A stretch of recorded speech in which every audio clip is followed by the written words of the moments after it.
तो इस कहानी की शुरुआत में हम एक ख्याली शहर को देखेंगे जहाँ पर सारे एलिमेंट्स जैसे कि हवा, पानी, बादल और मिट्टी से बने हुए लोग मिलकर एक ही शहर में रहते हैं। और आज एक नया फायर कपल इस शहर में रहने आया है, यानी ये आग से बने हुए लोग हैं। उन्हें इस शहर में रहने का टिकट तो मिल जाता है, लेकिन शायद इनके लिए ये सब आसान नहीं होगा, क्योंकि इस शहर के लोग आग को अपने लिए खतरा समझते हैं। वो जब एक ट्रेन में बैठते हैं तो वहाँ पर फायर लेडी एक वाटरमैन से टकरा जाती है और पानी पड़ने से उसकी आग से बनी हुई आंख गायब हो जाती है। अब फायरमैन अपनी वाइफ को एक लकड़ी का टुकड़ा देता है जिससे उसकी आंख तो वापस बन जाती है, लेकिन बड़ा मसला तो ये था कि दो मुख्तलिफ एलिमेंट्स यहाँ कैसे रह पाएंगे।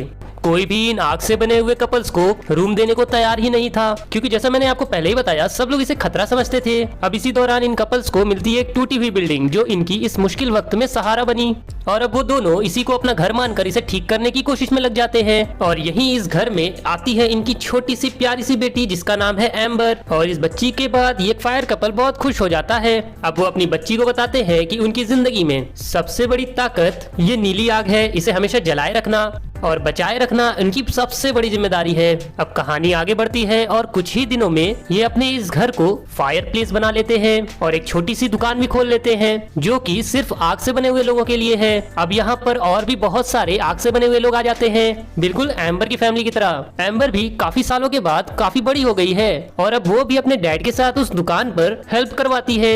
वो दोनों कस्टमर्स के लिए लकड़ी से बने हुए लावा बॉल्स और बुल चिप्स बनाते हैं जो कि फायर पीपल्स का मजेदार स्नैक होता है। अब क्योंकि उसके डैड काफी बूढ़े हो रहे थे, इसीलिए वो इतनी सारी जिम्मेदारियों को हैंडल नहीं कर पाते, इसलिए वो अपनी बेटी एम्बर के ऊपर बहुत सारी जिम्मेदारियों को थोप देते हैं और चाहते हैं कि वो अब उनकी जगह ये सारी जिम्मेदारी संभाले। वो उससे कहते हैं कि अब तुम्हें इस स्टोर को चलाना होगा, ये हमारी फैमिली का सपना है, इसे कभी टूटने मत देना। एम्बर काफी समझदार थी, वो सब कुछ कर सकती थी, लेकिन जो उसका गुस्से वाला नेचर था उस पर कंट्रोल पाना उसके लिए सबसे ज्यादा मुश्किल काम था। अगर कोई कस्टमर उससे बदतमीजी करता या बहुत सारे कस्टमर एक साथ उस पर चढ़ जाते तो वो गुस्से में आकर वहीं पर बम की तरफ फट जाती थी और उसका गुस्सा इतना खतरनाक था कि वो सारे स्टोर को जला देता था। और जब उसके डैड ये सब देखते हैं तो वो उसे समझाते हैं, मेरी बेटी एम्बर सुनो, कभी कभी कुछ कस्टमर्स बहुत बदतमीज होते हैं, लेकिन हमें अपने गुस्से को शांत करते हुए उन्हें हैंडल करना सीखना होगा, और जब तुम अपने गुस्से पर कंट्रोल करना सीख जाओगी तो तुम्हारे लिए सब कुछ आसान हो जाएगा। इसके बाद अगले दिन उसने पूरी एनर्जी के साथ स्टोर को खोला और सोच लिया था कि अब चाहे कितनी भी बदतमीजी कोई क्यों ना करे वो नहीं फटेगी,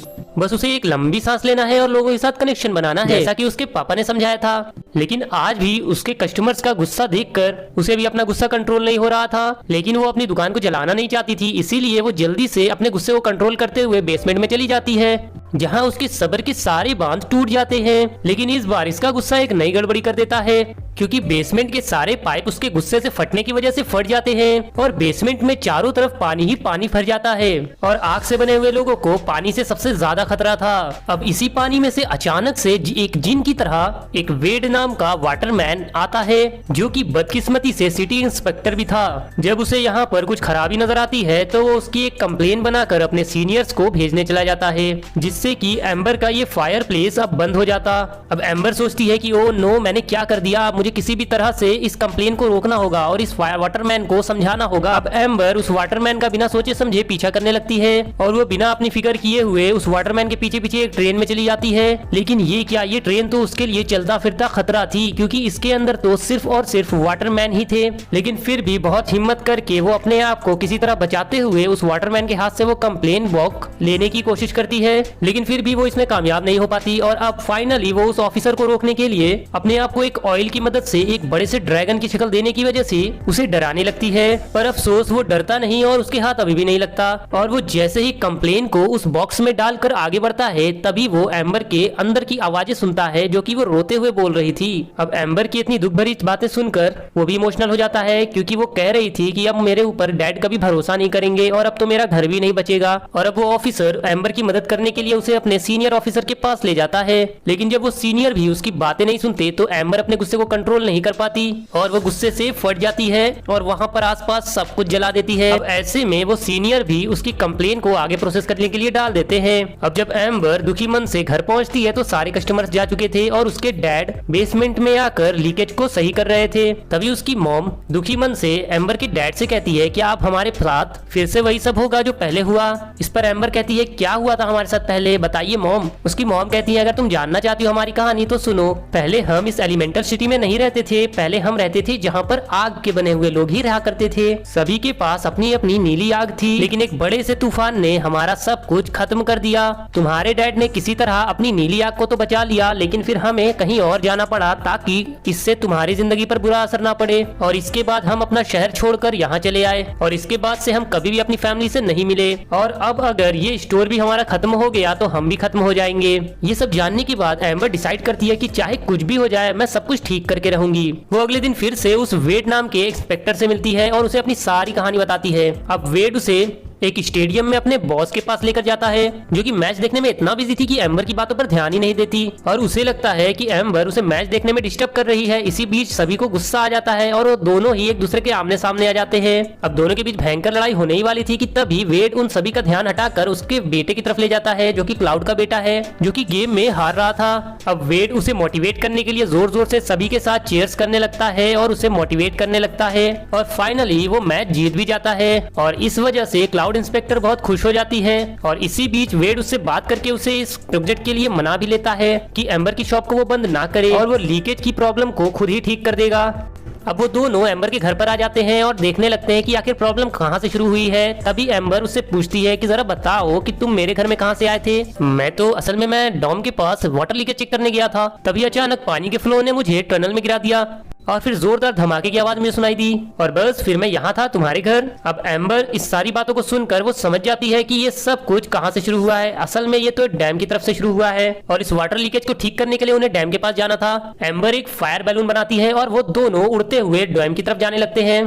तभी एक बिल्डिंग को देखकर एम्बर दुखी हो जाती है। वेड के पूछने पर वो बताती है कि उसे ये बिल्डिंग बहुत पसंद थी, लेकिन वाटर पीपल्स ने उन्हें कभी देखने नहीं दी। अब एम्बर को वेड के साथ काफी अच्छा कनेक्शन मिल रहा था और उसे काफी अच्छा लग रहा था। अब तभी वो उसे वेड से पूछती है कि तुम आखिर कैसे सभी को अपने साथ कनेक्ट कर लेते हो, जबकि मैं तो एक कस्टमर को भी अपनी तरफ कनेक्ट नहीं कर पाती और सही से बात नहीं कर पाती। तुम तो बहुत अलग हो। इसी बातों के साथ साथ वो डैम तक पहुंच जाते हैं, जहाँ पर एक बार फिर से सैलाब आ जाता है। अब एम्बर को ये चीज देखकर फायर प्लेस की फिक्र होने लग जाती है और वो जल्दी जल्दी अपने पास रखी हुई बोरियों को उस सैलाब को रोकने के लिए बांध बनाने लगती है और वो उस पानी को रोकने में कामयाब भी हो जाते हैं। तभी वेड कहता है चलो प्रॉमिस करो कल तुम 3 बजे मुझसे मिलने आओगी। इस पर एम्बर भी वादा करके स्टोर आ जाती है। अब तो उसका गुस्सा काफी कम हो गया था और वेड से मिलने के बाद वो कस्टमर से भी अच्छे से डील कर पा रही थी और इसके बाद वो रोज रोज मिलना शुरू कर देते हैं। एक साथ मूवी देखते हैं, घूमते हैं, फिरते हैं, सैर करते हैं और खूब एंजॉय करते हैं और इन सब के दौरान वो आपस में काफी क्लोज आ जाते हैं। और इन्हीं दौरान वेड को फिर से वहाँ पर गड़बड़ी का अंदेशा हो जाता है और वो छुपते छुपाते किसी तरह एम्बर के घर पहुँचता है और उससे सारी बात बताने की कोशिश करता है कि हमें और सैंड के पैकेट्स लेने होंगे। लेकिन तभी वहाँ पर उसे एम्बर के डैड देख लेते हैं। ये जानकर कि वो एक सेवरेज इंस्पेक्टर है, एम्बर के डैड तो उसे मारने ही वाले थे। तभी वो फौरन से झूठ बोल देता है कि नहीं नहीं मैं तो फूड इंस्पेक्टर हूँ और इसी चक्कर में उसे बहुत सारी आग खानी पड़ती है। अब इसके बाद वो दोनों काफी सारी सैंड इकट्ठा करने जाते हैं ताकि उस रेत की मदद से वो लोग उस पानी के लीकेज को रोक सके। अभी वो दोनों ये काम कर ही रहे होते हैं कि तभी फिर से एम्बर को किसी बात पर गुस्सा आ जाता है और उसका गुस्सा रेत को पिघलाकर कांच बना देता है, जो देखकर इन दोनों को अब नया आइडिया आ गया था। और एम्बर कहती है अब मैं जानती हूँ कि मुझे क्या करना है। वो जल्दी से डैम के डोर के पास जाते हैं जो टूटा हुआ था। वो वहाँ पर पुरानी पड़ी हुई सैंड की सारी पैकेट्स को पुरानी तरीके से अपनी आग की मदद से कांच बना देती है और कांच की मदद से वो सारा डोर फिक्स कर देती है, जो कि अब पहले से भी अच्छी तरीके से काम कर रहा था। अभी तक किसी भी इंस्पेक्टर ने ये बात नहीं बताई थी कि एम्बर की शॉप को बंद नहीं किया जाएगा और इसी बात का पता चलाने के लिए वो जल्दी से वेड के घर जाती है। लेकिन दूसरी तरफ एम्बर की मॉम भी एम्बर की लव फीलिंग को स्मेल करते हुए उसका पीछा करने लगती है, ये जानने के लिए कि आखिर वो है कौन जिसे एम्बर से प्यार हो गया है। अब एम्बर को वेड के पास पहुंचकर पता चलता है कि उसकी शॉप को बंद करने का फैसला अभी तक नहीं हुआ और उसके पास इसके बारे में कोई जानकारी भी नहीं है। लेकिन अब यहाँ पर वेड की फैमिली के साथ एम्बर को डिनर करना पड़ जाता है। एम्बर को यहाँ पर काफी अच्छा लग रहा था और तभी एम्बर को ये खुशखबरी भी मिल जाती है कि जितने भी इंस्पेक्टर्स थे सभी ने मिल करके उस केस को हटा दिया है, जिसकी वजह से उसकी शॉप बंद हो सकती थी और वेड के घर आना उसके लिए बहुत अच्छा साबित हुआ। लेकिन तभी अचानक वेड की मॉम की कोई बात उसे बहुत बुरी लग जाती है और वो जल्दी से वहाँ से भाग आती है। वेड को समझ नहीं आता कि आखिर एम्बर को हुआ क्या है, तो वो भी उसके पीछे आता है। लेकिन एम्बर उसे कुछ भी नहीं बताती। वो अब घर आ चुकी थी, जहाँ पर उसकी मॉम उसे एक वेड यानी कि वाटरमैन के साथ देख लेती लेती है और वो एम्बर से कहती है दूर रहो इससे, ये खतरा है तुम्हारे लिए बेटा। और एम्बर उनसे कहती है वो मॉम रिलैक्स, वो सिर्फ एक फ्रेंड है। लेकिन उसकी मॉम कहती है कि मैं तुम्हारी फीलिंग्स को स्मेल कर चुकी हूँ, पानी और आग कभी दोस्त नहीं हो सकते और कभी भी इनकी शादी नहीं हो सकती। अगर तुम्हें यकीन नहीं है ना तो आओ मैं तुम्हें प्रूफ करके देती हूँ। अब उसकी मॉम उन्हें एक अजीब से रूम में ले जाती है और वहाँ पर उन्हें उनके ऊपर एक अजीब सा पानी डालती है और फिर दोनों को कैंडल जलाने के लिए कहती है। एम्बर तो ये काम आसानी से कर लेती है, लेकिन अब तो वेड जो कि एक पानी था वो कैसे करता। लेकिन तभी वेड अपनी अकल का इस्तेमाल करता है और एम्बर की रोशनी के रिफ्लेक्शन को लेते हुए उस कैंडल को जला देता है। और ये देखकर एम्बर और उसकी मॉम बहुत ही ज्यादा इंप्रेस होती है। और यहाँ पर एम्बर की मॉम जो कि उसे गलत साबित करने आई थी खुद ही गलत साबित हो जाती है, क्योंकि उन्हें पता चल गया था कि इन दोनों का प्यार बहुत ही सच्चा है। अब एम्बर के डैड उन्हें आवाज देते हुए उनके पास आते हैं, लेकिन अगर वो वेड को देख लेते तो बहुत गड़बड़ी हो जाती और दोनों ही वेड को छुपाते हुए बाहर आते हैं। जहाँ पर एम्बर के डैड एम्बर को बताते हैं कि वो 2 दिन में इस शॉप से रिटायरमेंट लेने वाले हैं और अब इसके बाद इस शॉप की पूरी जिम्मेदारी सिर्फ एम्बर की होगी। एम्बर को तो बहुत कुछ मिल रहा था, लेकिन शायद एम्बर इस चीज से खुश नहीं थी, लेकिन क्या करती, उसे तो ये सब निभाना था। अब अगले दिन वो वेड के घर जाती है ताकि वो इस दोस्ती को खत्म कर सके, लेकिन वेड का तो कुछ नया ही इरादा था। वेड उसे उसकी सपनों की दुनिया दिखाना चाहता था जहाँ वो आज तक नहीं जा पाई। वेड क्लाउड से पानी के अंदर एक वाटर बबल बनवाता है जिसकी मदद से एम्बर 20 मिनट तक पानी के अंदर रह सकती थी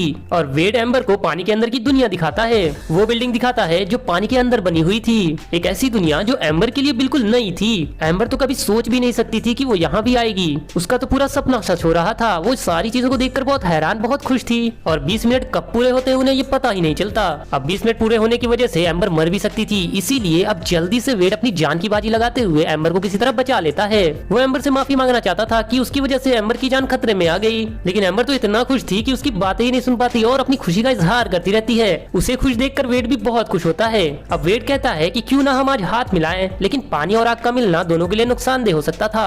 एम्बर तो नहीं मानती, लेकिन वेड के फोर्स करने पर वो दोनों जब हाथ मिलाते हैं तो ये क्या दोनों को ही कुछ नहीं होता और एम्बर को एहसास हो जाता है कि वो गलत सोच रही थी और वो समझ जाती है कि नहीं, मेरी फैमिली ये सब एक्सेप्ट नहीं करेगी और वो वेड से कहती है बस बहुत हुआ, अब मुझे घर जाना है, हमारी ये कहानी है बस यहीं पर खत्म। और इतना कहकर वो अपने घर आ जाती है जहाँ पर उसके डैड ने उसके लिए एक पार्टी रखी थी और इस पार्टी में वो सब कुछ एम्बर के हवाले करने वाले थे। लेकिन तभी यहाँ पर वेड भी आ जाता है और कहता है कि एम्बर, हमारे ना मिलने की 1000 वजह हो सकती है, लेकिन हमारे मिलने की सिर्फ एक ही वजह है और वो है हमारा प्यार। मैं तुमसे प्यार करता हूँ एम्बर। और यही बातों बातों में एम्बर के डैड को ये पता चल जाता है कि जो उनकी शॉप में लीकेज हुई थी वो और किसी की वजह से नहीं बल्कि उनकी ही बेटी एम्बर की वजह से हुई थी। और ये सब जानकर वो बिल्कुल टूट जाते हैं। एम्बर ने तो उनकी सारी उम्मीदें तोड़ दी और वो ये जान गए थे कि उनके शॉप की जिम्मेदारी एम्बर के पास जाएगी तो वो बिल्कुल सेफ नहीं होगी। यहाँ तक कि उसने एक वाटरमैन को टच भी किया था, उसने अपने डैड की सारी उम्मीदों को तोड़ दिया था और उसके डैड गुस्से में उससे ये कहकर चले जाते हैं कि अब मैं रिटायरमेंट नहीं ले रहा। एम्बर ये सब जानकर बहुत दुखी होती है कि आखिर क्यों मैं एक अच्छी बेटी ना बन सकी। वो ये सब सोचते हुए एक ब्रिज पर आ जाती है और तभी उसकी नजर पड़ती है डैम के गेट पर जिसे उसने ग्लास से जोड़ा था। एक बड़े से सैलाब की वजह से वो ग्लास भी अब टूट चुका था और सारा पानी शहर को तबाह करते हुए आगे बढ़ रहा था। यहाँ मौजूद वाटरमैन को तो कोई प्रॉब्लम नहीं होती, लेकिन एम्बर को तो फायर टाउन की फिक्र थी। लेकिन वो अकेले क्या ही करती, सारा पानी फायर टाउन में जल्दी ही भर जाता है और अब तो किसी के बचने के चांसेस नहीं थे। और एम्बर के डैड को सिर्फ ब्लू फ्लेम की परवाह थी, मतलब कि वो नीली आग। और वो एम्बर से कहते हैं एम्बर, तुम्हें किसी न किसी तरीके से उस नीली आग को बचा रखना है। एम्बर तो अपनी सारी ताकत लगा देती है कि पानी उनकी शॉप के अंदर ना आए, लेकिन वो ऐसा होने से रोक नहीं पाती। और तभी यहाँ पर वेड भी आ जाता है उसकी मदद करने के लिए। वो वेड से कहती है दरवाजे के जरिए पानी को रोक के रखो और वो जल्दी से सैंड को पिघलाकर गिलास की एक शील्ड बनाती है अपने उस ब्लू फ्लेम को यानी कि नीली आग को बचाने के लिए। लेकिन फिर वो कांच भी टूट जाता है और फिर पानी का एक नया बहाव पानी से सारी चीजों को बहाते हुए उस कमरे के अंदर ले जाता है। और तभी एम्बर देखती है कि उसका ब्लू फ्लेम नीली आग बुझ गई है, लेकिन वो नहीं जानती थी कि उस नीली आग को वेड ने बचा लिया था। अब जिस जगह पर वो फंसे हुए थे वहाँ पर एम्बर नहीं चाहती थी कि कोई भी तरह का पानी आए, इसलिए वो चीजों को पिघलाकर इस जगह को बिल्कुल बंद कर देती है।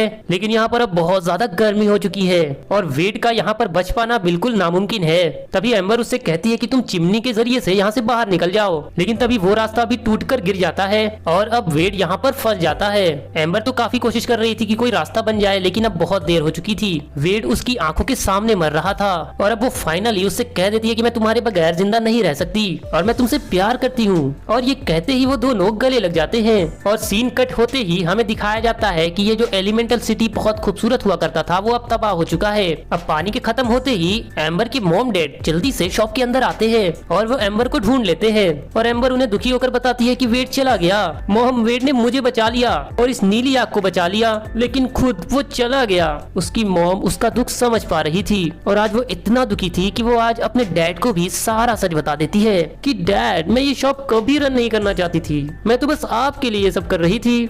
अब उसके डैड उससे कहते हैं कि मेरा सपना कभी भी ये शॉप नहीं थी एम्बर, मेरा सपना तो हमेशा से तुम थी, तुम जो करना चाहती हो कर सकती हो। और इसी दौरान उन्हें पीछे से पानी की आवाज आती है और वो देखते हैं कि अरे बाप रे, यहाँ पर वेड तो बच चुका है। मतलब कि वेड अभी मरा नहीं था, गर्मी की वजह से सिर्फ अपर वेट हुआ था और इस बार वो फिर से दोबारा जिंदा हो गया था। और फाइनली वो दोनों मिल जाते हैं और इस बार तो उसके मॉम डैड को भी उनके मिलने पर कोई एतराज नहीं था और इसी तरह इनके मिलने पर ये मूवी हो जाती है।